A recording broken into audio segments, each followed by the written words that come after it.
Broadcasting from the business capital of the world, this is the Podcast Business News Network. And welcome back, everybody. I'm going to take a guess here and say that there's a really good chance that you don't know your family history. You might have some ideas. Maybe you did one of those online DNA tests, provides you with little nuggets of information. But in between that, you need to connect the dots. Those DNA services, they don't do that for you. A genealogist does, and a professional one at that. We're going to talk to somebody who helps find families, create memories. I'm fascinated by what she does. Donna Brandelli joins us here today on the program. How you doing? Good. Thank you very much for having me. I appreciate it. I look at you as almost like a CSI investigator. Does that sound reasonable? Yes, actually, and that's what I used to do as a living, which is interesting that you put the two together. Wow. My former career in California was a forensic investigator and a crime lab supervisor. So I do like to think of me taking the clues and looking at them in a different way that people may not have looked at or thought about before, and then guiding my research and trying to find those little tidbits of information that people just can't find. I would love to hear some examples, but I'm going deep already with you. We're jumping in that rabbit hole right now. Do you feel that if somebody has an affinity for a period of time, whatever, pick any year, whatever, and it could be hundreds of years ago, it resonates with them? They look at pictures, drawings, if they didn't have photography back then. And it just feels like there's something inside that they're connected. They just feel very connected. Have you found that there may be a good chance of why that's resonating with them? That's another interesting point you brought up, because I had a long time. I mean, I've been doing genealogy, my personal genealogy, for 30 years, but I was always kind of drawn to English history and English royal history.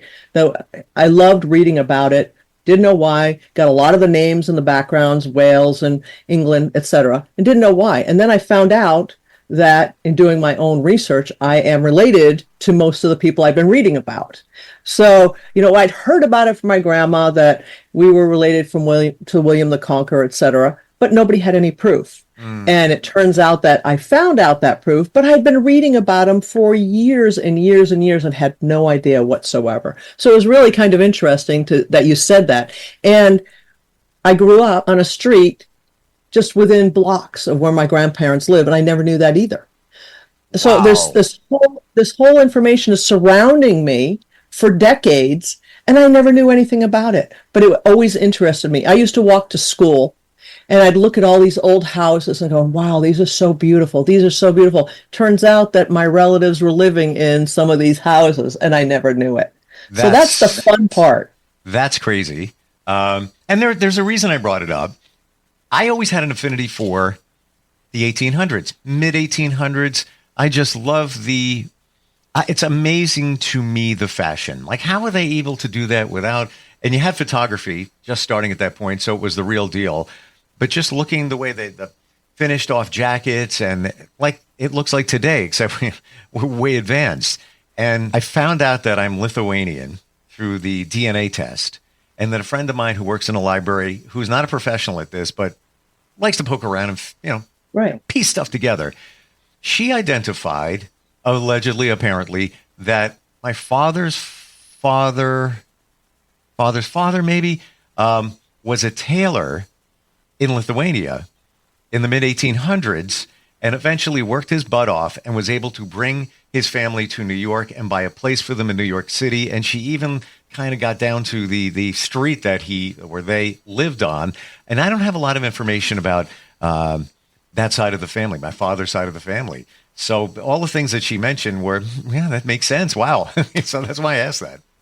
Yeah, it is kind of cool because, people like to think that they're old people from far away. I don't need to know about them. But the way I feel is that we are who we are because of our ancestors. Obviously we've got their genes within our bodies, but they've imported something into us that is innate. and that we don't necessarily know about. And as we learn more about our family, we start to realize why we were so attuned into that particular location, or like you said, that particular fashion or that particular history. It really makes a difference and personalizes who they were, not just names and dates on black and white pages. And it does go layers deeper when you talk about the genes, because you could have a medical condition or the potential for one that is from certain parts of the world. I'm hearing this, experiencing this. Never knew this existed, but let's say you're Irish, so I'm part Irish. Honestly, I thought it was way more Irish than apparently I am due to a DNA test.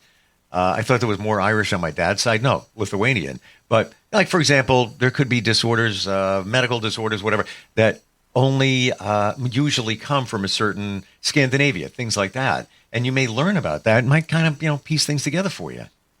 Well, it's interesting because my brother, when we were growing up, he always had his little pinky, kind of had a little curve to it. And he used to play around with it, making little shark sounds and stuff like that. Well, as he became older, he had more problems with it. Well, I'd been reading about, obviously, the history of the Vikings and Ireland and Scotland and whatnot. It turns out, he said he went to a doctor, and he ended up with Dupuytren's syndrome. And when he told me he went, I said, it's Dupuytren's, right? And he said, yes. Well, Dupuytren's is something that was very common in the Viking era, but is pretty much non-existent now. And his doctor says, I've only read about this. I've never actually seen it. He goes, because it's pretty much non-existent anymore. So that tells you, when you're talking the medical, how far back some of this stuff can come into your personal space and not even realize it. Wow. Yeah, I mean, we're like on the same page here. I'm just like, I'm randomly bringing up things that I find that are fascinating, and I run a little bit deeper, so that's why I go for the deeper questions. Sure. Can you tell us a story of things that you pieced together that was kind of a surprise for a client? Well, I'll just start with my own family, because my dad's sister, my paternal aunt, knew information about the family, but didn't know that much. And a lot of the family has already deceased, so we didn't have a lot of people to go back into. So I started doing some research, and I found out, I said, hey, listen, so-and-so is a Revolutionary War patriot, because my father's family's down in Florida, Georgia, North Carolina. I never expected them to come up here to Connecticut. Turns out that we had a Revolutionary War patriot through that line in Connecticut, because they'd migrated from Connecticut down south. Well, then I researched a little bit more, and I said, hey, this guy takes us back to the Mayflower. I said, this person relates us back to John Alden and Priscilla Mullins. And my aunt was floored. I was too, because personally, my mom's side is in New England. So I expected that. I expected Revolutionary War patriots. I expected Mayflower passengers. Not my dad's side. I almost kind of ignored that side for a while, because I'm like, well, it's going to go nowhere. There are a bunch of Germans that came in late and everything else. Well, the Germans married in with the Irish, and they came in from New England. So what I always tell people is, don't discount certain members of your family just because you think that they're not going to have any relation to what it is you're researching. Like you said, time periods. I like to research the Revolutionary War era, the colonial period. Mm-hmm. So I discounted that German aspect, because unless they were Hessians, they probably weren't involved with the Revolutionary War. Turns out, because of marriage, they actually were. So don't discount anybody in your family thinking that you won't get to what you're looking for, or that you won't be surprised at what you found. Because as I've said before, Ancestry is uncovering family secrets around the world, right? We're finding new cousins. I have a cousin I never knew about, and I found out through Ancestry. So, we're all finding out things that we didn't know about ourselves. Oh, I got it, Donna. I have a half sister I found I didn't know, and I met her a few months ago. Right. And it's good. Some people take it as a bad thing, but you know what? Our ancestors are human. They're just as human as we are. They make mistakes. They do things they shouldn't have. They do things that made things better or worse along the way, but they're human. Yeah. There are humans, there are family, and they are who they are. That doesn't discount what they've done, but I'm not going to hate this cousin or your half sister that you didn't know about. No, it's a part of your history. So Exactly. you need to embrace that part of it. Now, you could say, and as I trace it back, I'm very transparent. I got nothing to hide. As I trace it back, and my dad passed when I was 21. So I don't even know if he knew. She was 5 when he passed. She's younger than me. And she's not even sure. Her mom never wanted to talk about dad. And then her mom passed about 11 years ago. So we had to piece it back together. But, her mom was working at a restaurant. My dad wasn't far away. When you put the pieces together, it's like, okay. Her mom was a lot younger than my dad. But it was wonderful. We met. She's of a different race. I met her in a city, New York City, over the summer. And it was like super cool, wonderful. We've sent pictures back and forth. I've sent pictures of my father back and forth. We don't have, aside from the DNA test, any deeper evidence. However, and this is just me. I have a twin sister, by the way. My sister, me, I'm like a little weird, like dimple in my nose. All three of us have the same dimple on our nose. So I believe that it is, and plus the score on the DNA test was like through the roof of a very close relative. But I'd be curious, even just, to go even a little bit deeper and just learn. It's just kind of cool when you think of it. Right. But you know what? I think when we come in contact, like you with your half sister when you met, didn't you almost feel an affinity to her right away? It wasn't like a lot of times when you meet strangers, you have this little, we have to get to know each other. We're checking each other out. That whole social interaction. When you come in contact with a family member that you've never met, it's almost like we don't need to. We're right there already. We've already made that. We've already made that connection without having to worry about it anymore because it's in our genes. It's part of who we are. Whether like you said, different race or not, it makes no difference. They're still our family. Yeah, there was that slight awkwardness, like you want to be yourself, but you hope you're accepted. But after that, it was all good. As a matter of fact, I just wrote down as a reminder. I got a text her. It's been a little while. See how things are going. Checking in. But you must get so excited when you're tracing something back and pieces start coming together. Yeah. I know I keep going back to my own genealogy because I've been doing it for a very long time. That's fine because everybody has a story and we learn from each other's stories. So I inherited a photo album of 1800s daguerreotype photographs that we've many of us have seen, and unfortunately, it was one of those photo albums with no names on it.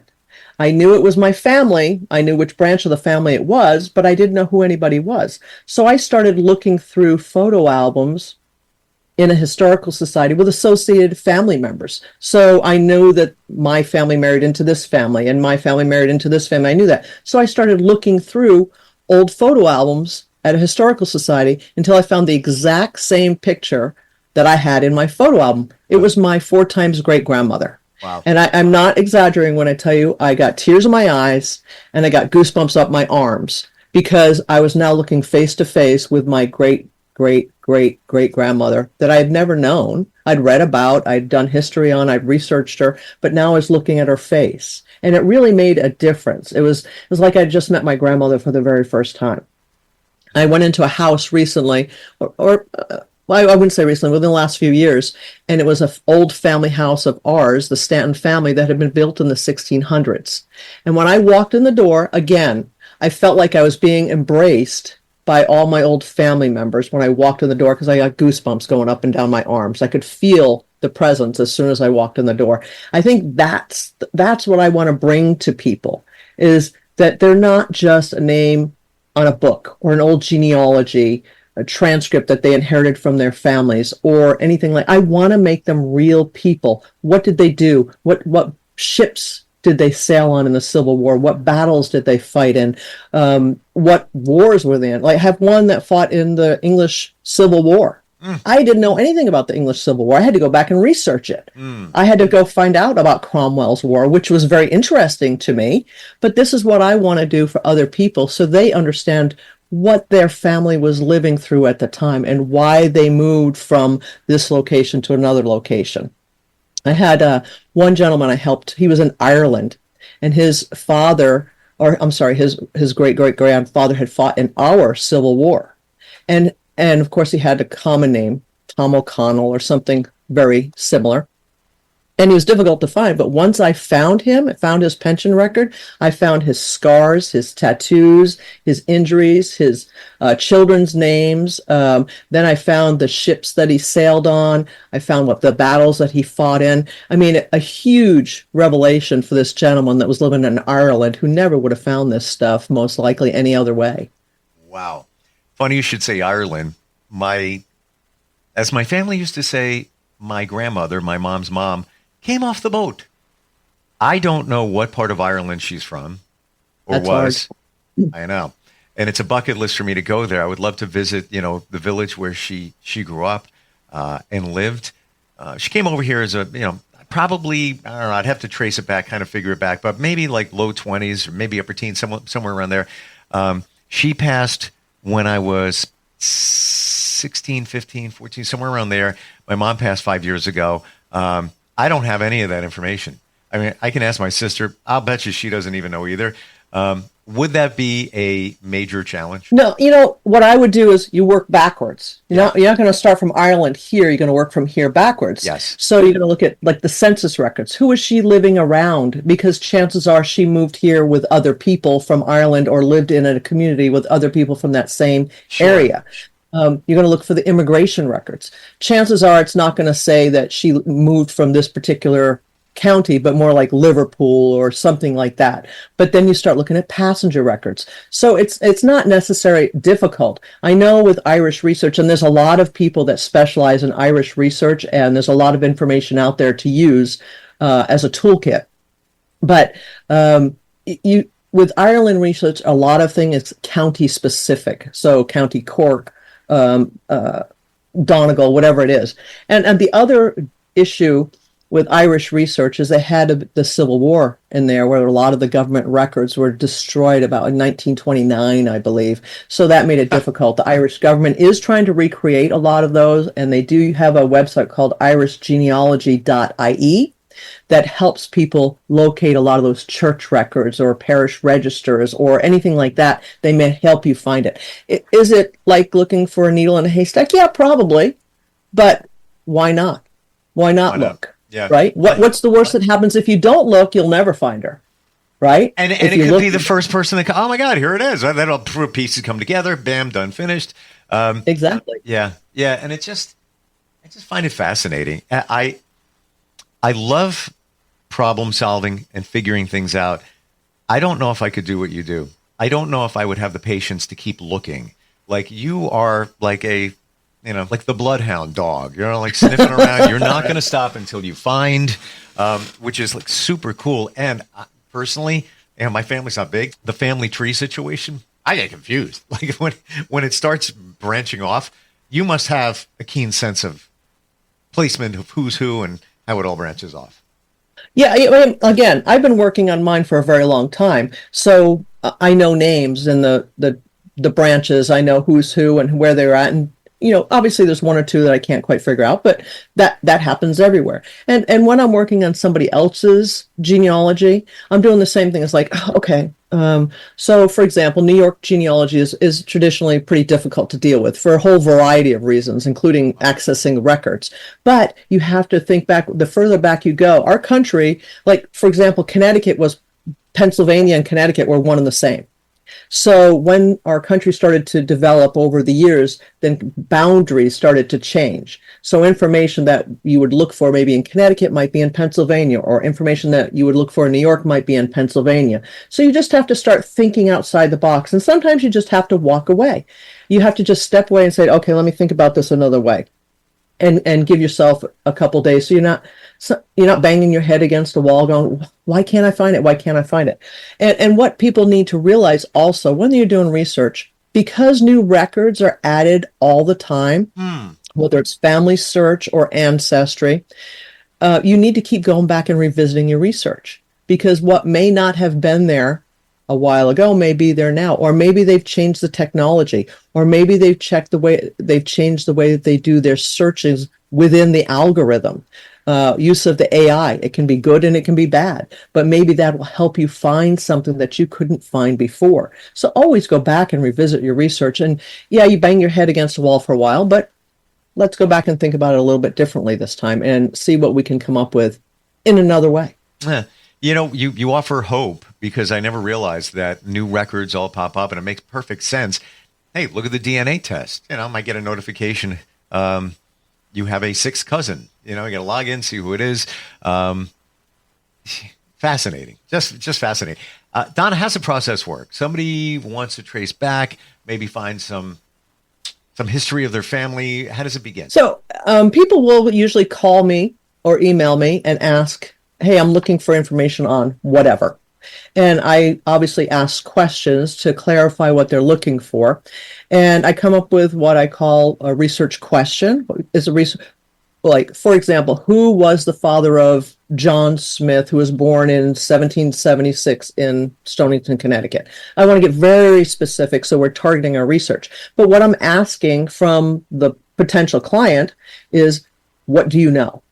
Give me your previous research. Give me birth dates, death dates, parents, whatever you can tell me, so I can, narrow down my research. I want to narrow it down as close as possible, so I'm not wasting people's time and money. I want them to give me what they already. Sometimes I've gotten research that people have already paid lots and lots of money for research, and as I start reviewing the research, I'm going, I don't think this stuff is right.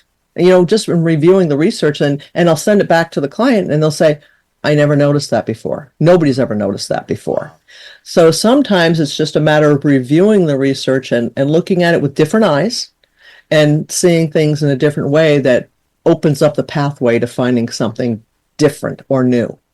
Amazing. So, obviously certain cases or clients or persons are more difficult to locate than others, especially when we get further back into the 1700s, the 1600s. Yes, there was only a few families around in the area at the time, but they all intermarried. And with the naming conventions, they all like to name after their father, their grandfather, their brothers. So pretty soon, their 14 children all named their firstborn child after their dad and after their granddad and after their brothers. And of course, they're all having kids at the same time. So that makes it a little more difficult trying to figure out the Thomas Smith, who was born in 1776 in Connecticut, with the other Thomas Smith, who was born in 1776 in Connecticut, versus the Thomas Smith born in 1776 in Connecticut. So it gets a little bit difficult. But it's fun. It's challenging. Well, that's a great word. I think you like a challenge. I do. It shows. I do. What's the best way to find you? What's your website? It's Brandelli. Genealogy.com. Brandelli, Brandelli, genealogy.com. And that will give you access to set up an appointment. And it's a 1 hour free consultation that I chit chat with people to find out what they're looking for and go further to decide whether it's going to work for either one of us and go there. But that way is the one-stop shopping, I like to call it, because it's got everything a way to contact me. Wow, fantastic. And in that 1 hour conversation, somebody's going to learn a lot, potentially about their family, even the starting point and what might be available. Wow. Donna, great. Right, and sometimes I do that. I just tell them, hey, you can do this. You can go here and look it up for free if you want to. And some people don't want to. They don't want to have they don't have the time, and they want me to do it. That's fine too. I'll go back to what I said in the beginning. I don't have the patience. I just don't. And the little, it's like me trying to get from point A to point G. You know the way around, even though you've never driven that route before. You know what to expect, right? Because that's what you do. Donna, right. Wonderful talking with you today. Really appreciate all the insight. Just very exciting. Thank you. Yeah, I appreciate it. And looking forward if we get a chance to get together again. All right, you take care. You too. We will Thank be you. right back.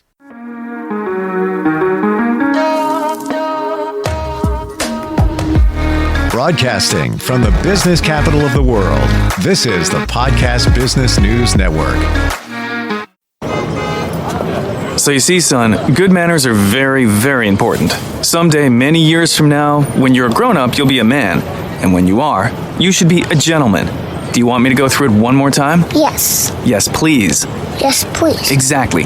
Always say please, thank you, you're welcome, and excuse me. Sit up straight, hold doors open for ladies. If a door's shut, then knock first. Don't burp, don't swear, don't speak with your mouth full, don't reach across people's plates, keep your elbows off the table. What table? And don't interrupt. While we're at it, don't stare, don't use foul language, don't call people names, but do remember people's names. Always share your toys, play nice, and cover your mouth when you cough or sneeze. On the bus, give up your seat to anyone who has trouble standing. Bottom line, treat others the way you'd like to be treated. Got it?